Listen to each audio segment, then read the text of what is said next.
ನಮಸ್ಕಾರ ಸ್ನೇಹಿತರೆ. ಶ್ರೀಕೃಷ್ಣ ಜನ್ಮಾಷ್ಟಮಿಯಂದು 5 ರಾಶಿಗೆ ಸರ್ವಾರ್ಥ ಸಿದ್ಧಿಯೋಗ, ಮನೆ ಕಾರು ಖರೀದಿ ಭಾಗ್ಯ. ಈ ಬಾರಿಯೂ ಕೃಷ್ಣ ಜನ್ಮಾಷ್ಟಮಿಯ ದಿನ ರೋಹಿಣಿ ನಕ್ಷತ್ರ ಮತ್ತು ಸರ್ವಾರ್ಥ ಸಿದ್ಧಿಯೋಗದ ಕಾಕತಾಳೀಯವು ಕೆಲವು ರಾಶಿಗೆ ಒಳ್ಳೆಯದನ್ನು ಮಾಡುತ್ತದೆ. ಶ್ರೀಕೃಷ್ಣನ ಭಕ್ತರಿಗೆ ಜನ್ಮಾಷ್ಟಮಿಯ ದಿನವು ವಿಶೇಷ ಮಹತ್ವವನ್ನು ಹೊಂದಿದೆ. ಈ ದಿನದಂದು ಉಪವಾಸವನ್ನು ಆಚರಿಸುವುದರ ಜೊತೆಗೆ ಜನರು ಶ್ರೀಕೃಷ್ಣನನ್ನು ಶಾಸ್ತ್ರೋಕ್ತವಾಗಿ ಪೂಜಿಸುತ್ತಾರೆ. ಈ ದಿನದಂದು ಉಪವಾಸವನ್ನು ಆಚರಿಸುವ ಭಕ್ತನು ಶಾಶ್ವತವಾದ ಪುಣ್ಯವನ್ನು ಪಡೆಯುತ್ತಾನೆ ಎಂದು ನಂಬಲಾಗಿದೆ. ಜೊತೆಗೆ ಕುಟುಂಬದಲ್ಲಿ ಸಂತಸದ ವಾತಾವರಣ ಇರುತ್ತದೆ.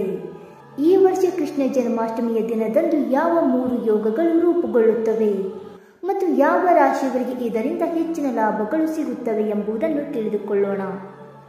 ವೈದಿಕ ಜ್ಯೋತಿಷ್ಯದ ಪ್ರಕಾರ ಈ ಬಾರಿಯ ಕೃಷ್ಣ ಜನ್ಮಾಷ್ಟಮಿಯ ಪವಿತ್ರ ದಿನದಂದು ಜಯಂತಿ ಯೋಗವನ್ನು ರೂಪಿಸಲಾಗುತ್ತಿದೆ.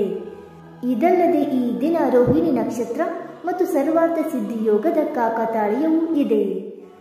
ಕೃಷ್ಣ ಜನ್ಮಾಷ್ಟಮಿಯ ದಿನ ಬೆಳಗ್ಗೆ 6:25ರಿಂದ ಮರುದಿನ ಆಗಸ್ಟ್ 27ರಂದು ಬೆಳಗ್ಗೆ 6:25ರವರೆಗೆ ರೋಹಿಣಿ ನಕ್ಷತ್ರ ಇರುತ್ತದೆ. ಹಾಗಾದರೆ ಇದರಿಂದ ಲಾಭವನ್ನು ಪಡೆದುಕೊಳ್ಳುವ ಆ ಅದೃಷ್ಟವಂತ ರಾಶಿಗಳು ಯಾವುವೆಂದು ತಿಳಿದುಕೊಳ್ಳೋಣ. ಬನ್ನಿ ಸ್ನೇಹಿತರೆ. ಅದಕ್ಕೂ ಮುಂಚೆ ನೀವು ನಮ್ಮ ಚಾನಲ್ಗೆ ಸಬ್ಸ್ಕ್ರೈಬ್ ಮಾಡದೆ ನೋಡ್ತಾ ಇದ್ರೆ ದಯವಿಟ್ಟು ನಮ್ಮ ಚಾನಲ್ಗೆ ಸಬ್ಸ್ಕ್ರೈಬ್ ಮಾಡ್ಕೊಳ್ಳಿ ಸ್ನೇಹಿತರೆ. ಹಾಗೆ ವೈದಿಕ ಜ್ಯೋತಿಷ್ಯ ಮತ್ತು ಆಚಾರ ವಿಚಾರಗಳಲ್ಲಿ ನಂಬಿಕೆ ಇದ್ದರೆ ವಿಡಿಯೋಗೊಂದು ತಪ್ಪದೆ ಲೈಕ್ ಕೊಟ್ಟು ನಿಮ್ಮ ಆತ್ಮೀಯರಿಗೂ ಶೇರ್ ಮಾಡಿ. ಮೊದಲನೇದಾಗಿ ಮೇಷರಾಶಿ. ಶ್ರೀಕೃಷ್ಣನ ಅನುಗ್ರಹದಿಂದ ಮೇಷರಾಶಿಯ ಜನರು ಆರ್ಥಿಕವಾಗಿ ಲಾಭ ಪಡೆಯಬಹುದು. ದಾನ ಕಾರ್ಯಗಳಲ್ಲಿ ಆಸಕ್ತಿ ಹೆಚ್ಚಲಿದೆ.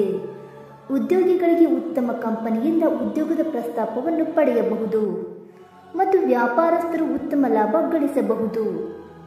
ಬಹಳ ದಿನಗಳಿಂದ ಬಾಕಿ ಇದ್ದ ಕೆಲಸಗಳು ಕ್ರಮೇಣ ಪೂರ್ಣಗೊಳ್ಳಲಿವೆ. ಎರಡನೆಯದಾಗಿ ತುಲಾರಾಶಿ.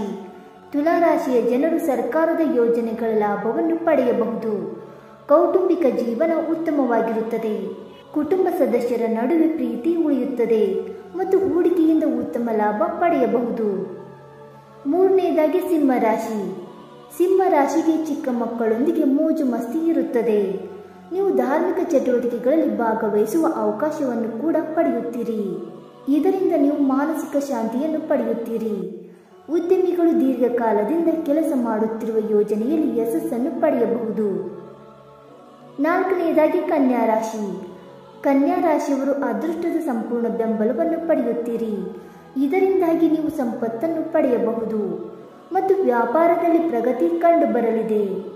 ಇದಲ್ಲದೆ ಹೊಸ ಆದಾಯದ ಮೂಲಗಳನ್ನು ಸಹ ರಚಿಸಲಾಗುವುದು ಮತ್ತು ವಿವಾಹಿತರು ತಮ್ಮ ಕುಟುಂಬ ಸದಸ್ಯರಿಂದ ಸಂಪೂರ್ಣ ಬೆಂಬಲವನ್ನು ಪಡೆಯುತ್ತಾರೆ. ಇದರಿಂದಾಗಿ ಬಾಕಿ ಉಳಿದಿರುವ ಕೆಲಸಗಳು ಪೂರ್ಣಗೊಳ್ಳಲಿವೆ. ಇನ್ನು ಕೊನೆಯದಾಗಿ ವೃಷಭ ರಾಶಿ. ವೃಷಭ ರಾಶಿಗೆ ನಿಮ್ಮ ಸಂಗಾತಿಯೊಂದಿಗೆ ಪ್ರೀತಿಯ ಕ್ಷಣಗಳನ್ನು ಕಳೆಯಲು ನಿಮಗೆ ಅವಕಾಶ ಸಿಗುತ್ತದೆ. ಹೊಸ ಆಸ್ತಿಯನ್ನು ಖರೀದಿಸಬಹುದು. ನೀವು ದೀರ್ಘಕಾಲದವರೆಗೆ ನ್ಯಾಯಾಲಯದ ಪ್ರಕರಣದಲ್ಲಿ ಸಿಲುಕಿಕೊಂಡಿದ್ದರೆ ನೀವು ಪರಿಹಾರವನ್ನು ಪಡೆಯಬಹುದು. ಸ್ನೇಹಿತರೆ, ಈ ಮಾಹಿತಿ ನಿಮಗೆ ಇಷ್ಟವಾಯ್ತಾ? ಇಷ್ಟವಾಗಿದ್ದರೆ ವಿಡಿಯೋಗೊಂದು ಲೈಕ್ ಮಾಡಿ, ಶೇರ್ ಮಾಡಿ. ಹಾಗೆ ನಿಮ್ಮ ಅನಿಸಿಕೆ ಮತ್ತು ಅಭಿಪ್ರಾಯಗಳನ್ನು ತಪ್ಪದೆ ಕಮೆಂಟ್ ಮೂಲಕ ತಿಳಿಸಿ ಸ್ನೇಹಿತರೆ. ವಿಡಿಯೋ ನೋಡಿದ್ದಕ್ಕಾಗಿ ಧನ್ಯವಾದಗಳು. Thank you so much.